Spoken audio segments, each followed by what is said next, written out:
So this video, I'll get straight into it. This video is for peanut butter. I don't remember the last four digits. I'm sorry. Who wants help with staying on track with passion projects, with planning and getting back on track, especially planning for the long term. First of all, shout out to you, bro, because you be just feeding me video ideas, and it makes it so easy because I don't have to come up with them myself. Also, bro, you run an art business and like a school club. That's pretty sick. Yeah, I have like the notes here on my notebook. This is my like notebook full of video ideas that I was coming up with while I was on vacation in free time. I got like 100, maybe more video ideas stored in here. So I'm very excited to bring these to you guys in the future. Yeah. But like, let's just focus on the fucking task at hand. So helping out peanut butter. Okay, so for me, one of the number one reasons why I didn't commit or stay with my, oh yeah, I gotta flip this around. Stay or commit with my passion projects is because there were funner things to do. So when I was younger, I used to have this big passion project. So my biggest like passion thing was building with cardboard. So I'd take cardboard and I'd like use scissors or I'd use an X-Acto knife. And I'd cut the cardboard into pieces. I'd use duct tape or I'd use hot glue and build shit out. I'd build like tanks. I'd build like forts. I'd build like these little minifigure things. Okay, so I used to build with cardboard. That was really fun. That was sort of like a passion project of mine. But one of the reasons why it sort of fizzled out, and the main thing stopping me from doing that more of the time, is because there's always a funner option. And the funner option for me was video games. So I was a video game addict, and like I really like video games, right? And it was like the whole point. One of the bigger points of a passion project is the entertainment, the fun value. And if you always have easy access to something more fun, then the thing that you do mostly for fun, you're going to do that more, right? So if I always find video games more exciting than building with cardboard, and remember, I build cardboard mostly for fun, for my own fulfillment, then I'm going to end up playing video games more often than I'm going to end up building with cardboard. So this is one thing that stopped me from realizing my passion projects, and it might also be something that's stopping you. So if you're like addicted to scrolling or whatever, right, and you always like tend to scroll or something, just the mere presence of this habit, of this thing that's more fun than the passion project you do, is going to act as like a distractor, as like a thing that's going to like drain your mental capabilities. What else do I have on here?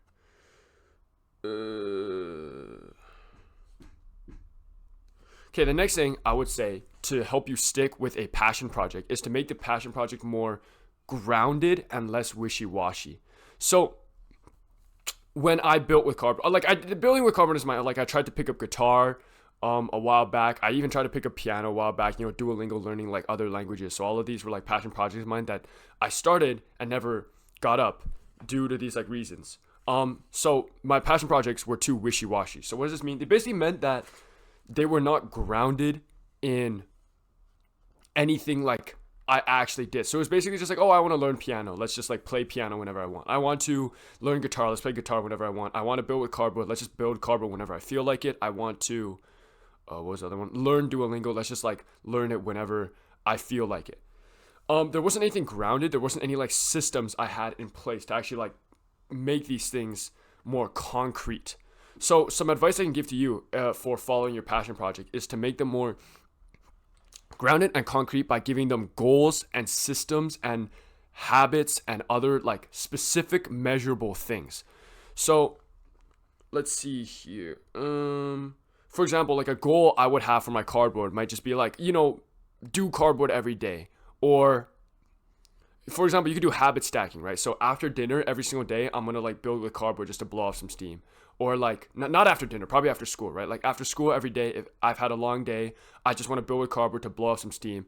And you can see how, like, if I stack these two habits together, I stack school and with building cardboard, the building cardboard becomes more consistent because my school is consistent. So habit stacking is a very like powerful technique that can be applied in a lot of areas of life, okay? So yeah, that's one thing. Another thing is goals. So I could like, it's sort of dumb. Like it's a little dumb. Yeah, I agree. Because, it's a passion project, right? So you don't want to like be like, oh, you don't want to like set means of production, but it will help. So if I said like, I have to build one new cardboard piece every week. Or, like you do art, I also do art. If I said like, oh, I want to like make one new art piece a week. I should like that's like the standard I should set. Like I understand that like art's not something you should be like rushing. It's just like you shouldn't like finish a piece just because you need to like fit it in the deadline. It's like the same thing with YouTube, right? I'm not gonna, even though I have a schedule, post 3 times a week, Wednesday, Friday, Sunday. It's really bad if I use this as an excuse to just be like, oh, I need to get a video out. Let me just make some like diddy ass video and just make it poor quality. So don't use it as an excuse, but you should still like set goals and make your passion projects specific and measurable. This is a more extreme thing. I would say if you have a very strict schedule like I have, so I made a video earlier. It kind of actually did really well, so thank you. And the train like a barbarian video also did really well, so thank you guys for that as well. But I made a video called Build a Productivity Schedule with me. You can watch that one, you can see. But basically, my schedule, which I follow every single day, is very strict and like airtight. So there's not like a single like minute that goes unscheduled or unplanned inside of my day.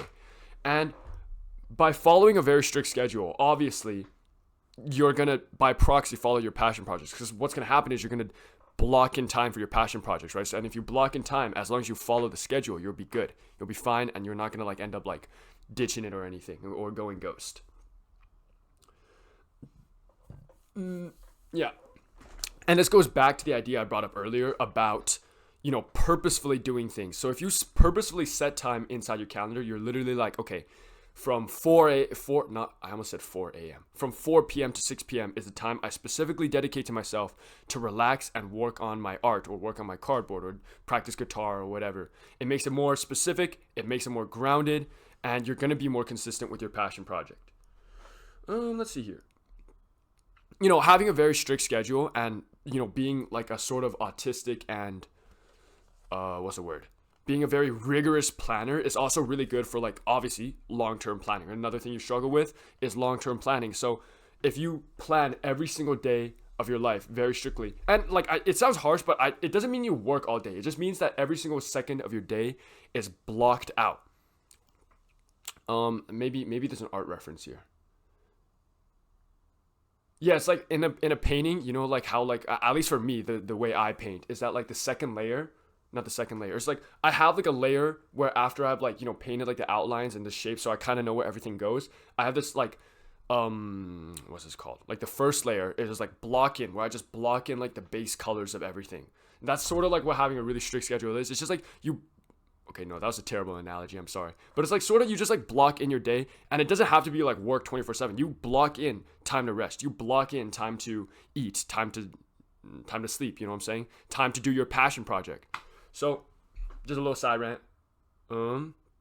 Yeah, but having a very strict schedule is also definitely going to help with your long-term planning, your short-term planning, your mid-term planning, just overall for your whole life, and make everything you do more specific and measurable. I already talked about habit stacking. Obviously, the best thing to do is to like keep the streak going and not go off track. So if you've been going well for like a week, you do your like passion project, you stick with a habit for like a week. The best thing to do is just like not get off that habit. But life happens, right? So getting back is like more akin to doing like rut stuff. So like when you're in a rut and you want to get back onto like self-improvement, it's sort of like the same thing as like if you ditch your passion project, you sort of want to get back on it. So you can sort of use like habit psychology here. If you've read Atomic Habits, everything there is going to apply to keeping your passion projects afloat. Because your passion project is essentially just a habit. So the advice I'm giving is basically the same advice as I'd give if someone asked me like, yo, how do I keep a habit up? Let's see here. Yeah, so streaks, right? Streaks are good. You're going to want to use streaks for your passion projects, okay? It'd be like good to keep a streak. I like, go to the gym. I'm on like a 200 day. No, it's not been 2. It's like 150 or something. I'm on a very long gym streak, okay? And like, I don't want to break that streak. And so I go to the gym more often, because if like I'm feeling tired and lazy and I don't feel like going, I'm like, oh, but I don't want to lose a streak. So I go to the gym nonetheless. Other reasons, I also stack the gym with school. And I also have an accountability partner, so I work out with someone. So that makes it, all these combined make it really hard for me to skip the gym. I don't know if an accountability partner really applies to what you're talking about, so I'm sorry. But yeah, avoid burnout is another one. So your passion project, if you do it too often or if you force yourself, so you have to draw this fine line, right? Because you want to make it specific and measurable, but you also don't want to make it like to like hyper obsess over it and then cause burnout, and then you don't want to do it. So you do have to draw this fine line. I think just, following a strict schedule is something you should do anyway, so fitting it in there is not that hard. And then also making like a very like relaxed, tame goal for yourself is also very good, as well as habit stacking, all the other things. Let's see here. Yeah, goals. I already talked about goals. Accountability partners are good. Accountability partners are like a cheat code for consistency. I'm telling you, because it's easy to disappoint yourself, but very few humans are willing to disappoint others regularly on a regular basis. So having accountability partners is a cheat code. If you can somehow work in accountability partner for your art business or your school clubs, that's amazing. Okay, but again, especially me, I don't have an art business. I also have never been involved with school clubs in my life, so I don't have many visions of what that would look like, but I'm sure like you could probably think of some. So if you can think of some, any way to incorporate an accountability partner into your stuff, that's going to really, really help you with staying connected. Okay, sorry, we have to cut there because this shitty ass camera can only record like 11 minutes at a time. Let's see here. Yeah, grand gesture or a big investment is the last like little like tip, little thingamajigger that I can tell you to do.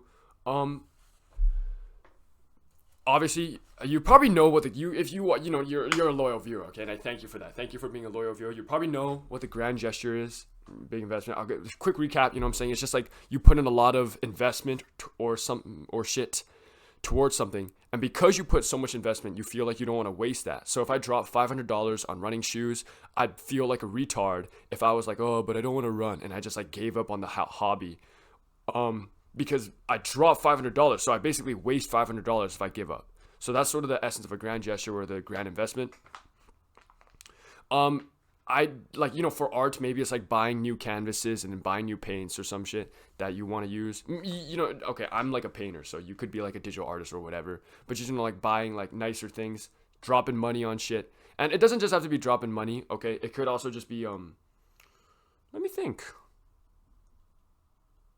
Other than dropping money, what could you do? Okay, I'm not good at brainstorming on this of other, but you can see how like these grand gestures, big. Oh yeah, another one. Yeah. So another form of like a grand gesture or big investment, it's sort of like a grand sacrifice. That's like the better word. If you sacrifice a lot for your passion project, you're going to want to do it more. So an example of this is after school. I love talking to my friends, okay? So after school, I really want to talk to my friends because, they're all there and all of them are on break, so I can talk to all of my friends before I go home. But I don't do that because I have a strict schedule and I have to, like, run straight home, okay? I have, like, a 10-minute window to get home and, like, start my, like, working day. So I sacrifice my ability to have fun and by talking to my friends for work. So if when I get home, I immediately start procrastinating and going on Roblox or some shit, I'd feel really, really retarded because I literally sacrificed like maybe what might have been the funnest 10 minutes of my day just to procrastinate. I'd feel really dumb. So this is like a form of like investment. I invested like I traded, okay? I traded the happiness I would have gotten from talking to my friends for like extra work motivation. So you can see how this is also sort of a like grand gesture type thing. Adopt big boy plans. Okay, I don't know what the fuck that means. I wrote this yesterday on the plane, so adopt big boy plans. What the fuck does that mean? Oh, okay, it says right down here. Okay, yeah. It's just like, have your goals, have like big measurable things, have long-term things that you should be looking forward to and do long-term planning. So I do intend to come up with an entire video on like long-term goal planning and how you can use that to help you and further your self-improvement journey, give you motivation, shit, yada, yada, yada. Stay tuned for that because I don't think that's that applicable in this situation. Let's see here. Okay, yeah, so everything I just said was like short-term things, right? So the accountability partner, you can do that right away. You can start a streak right away.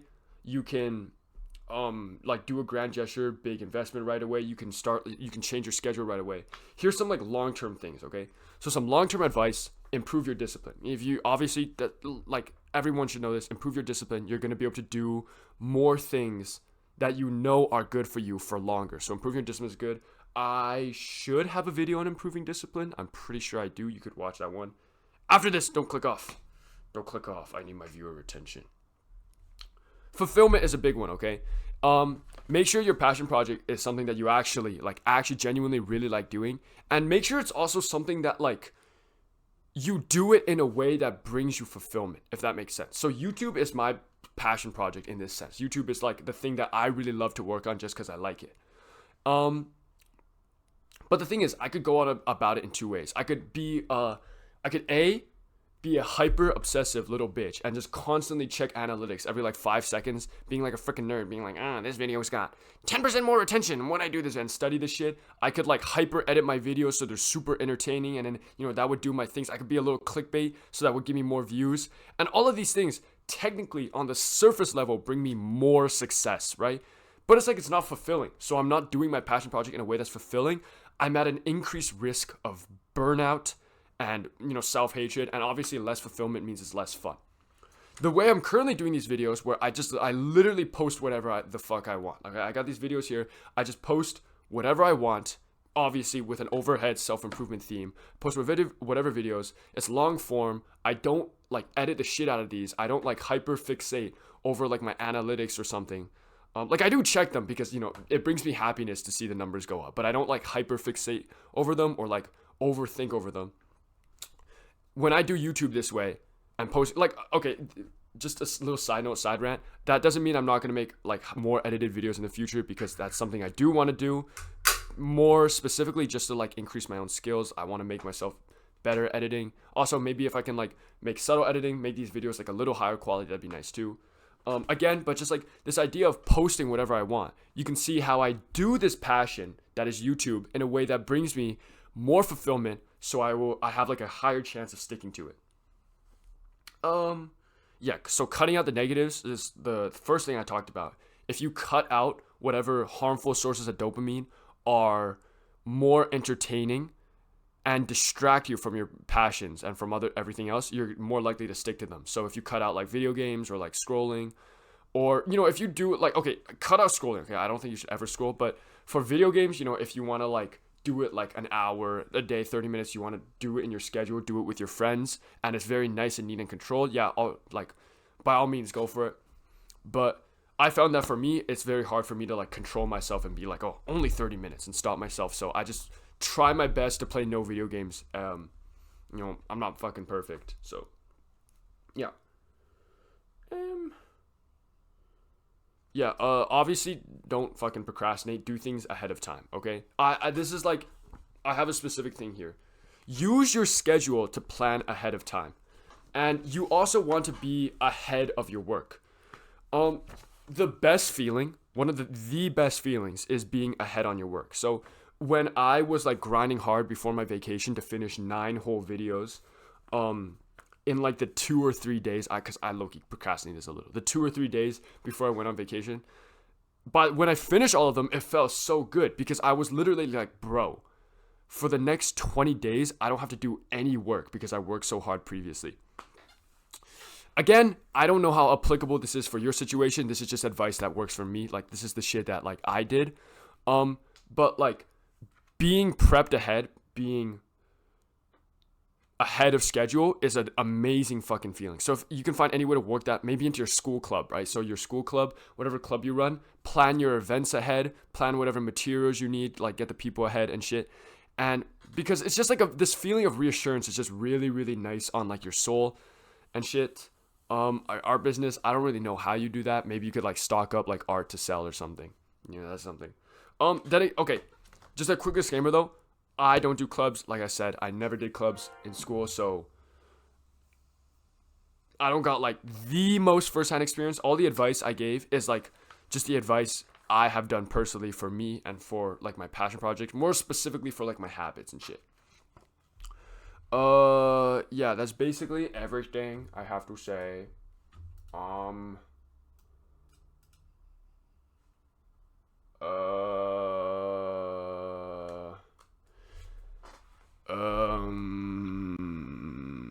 Okay, yeah, I'll just brainstorm a few more. So for getting back on track, let's say you fallen off your habit. Okay, you've fallen off the streak. You want to get back on track. Just start with small things first, and then also do something called like the 2 minute rule. It is the 2 minute rule. It's basically just like spend 2 minutes doing the thing, and then momentum will carry you. Or also just like prepare for this. So if you got art, right, it's very hard to start like doing whatever art thing. Okay, I'm just using painting as an example. I don't know if you're like a digital artist or anything, but I'm using painting. Okay, if I wanted to paint at home, what I would do is I'd have my canvas always set up. I would have my paints always set up. I'd have my palette literally open and have my paintbrushes literally there. Okay, just at all times, because then the friction between me and doing this passion project, this habit of mine, is very low. All I have to do is sit down, put some liquid, like oil liquid on like the palette, and then I'm just like done. I can just like start painting immediately. I don't need anything else. Whereas if you like always just clean up everything, like I'm not telling you to be like a messy person, leave everything out, but if you always clean up everything and you like properly like put everything in their nice places, the next time you have to do art, think about it. I have to grab my canvas, I have to grab my easel, put the canvas on the easel, adjust it. I have to go grab my palette, grab all my paints, select the paints I need to use, get my paintbrushes, get my liquid. So it's like all of these things increase friction, make it harder to do these things. So for getting back on track, I would just say make your habits, make the stuff, your passion projects, easily and readily accessible, and then follow like a 2 minute rule. So instead of thinking about like, oh, I have to, go paint for like an hour, I have to go do this, I should do this. Think about it as just like, oh, I sit down, I put on my music or something, and then I just like start, like, for the first thing I do is I just like pour my paints, because the moment I like pour my paints, I start to think like, oh, I got my paints out. It's an absolute waste if I just like, oh, start procrastinating now because I just wasted all this paint. Now I kind of have to start painting. So these are just things you can do to like force yourself to start on like the habit or the thing you're thinking of. Yeah, that's basically everything I have to say in this video. If you have any questions or comments, please let me know. Like, obviously, feel free, dump them in the comment section. That's what the comment section is for. I'd be like more than happy to reply to them. Okay, like, so leaving like a comment or something, any more questions or some shit, literally, like, I'm like happy. I'm like glad to do it. So like, don't feel like shy or anything. Yeah, that's basically the end of the video. I hope this helped you, peanut butter. If it didn't, sorry. You know what I'm saying? I hopefully this got you in time, because obviously I was just on vacation, so this came like 20 days late. But yeah, that's basically everything. Thanks. See you.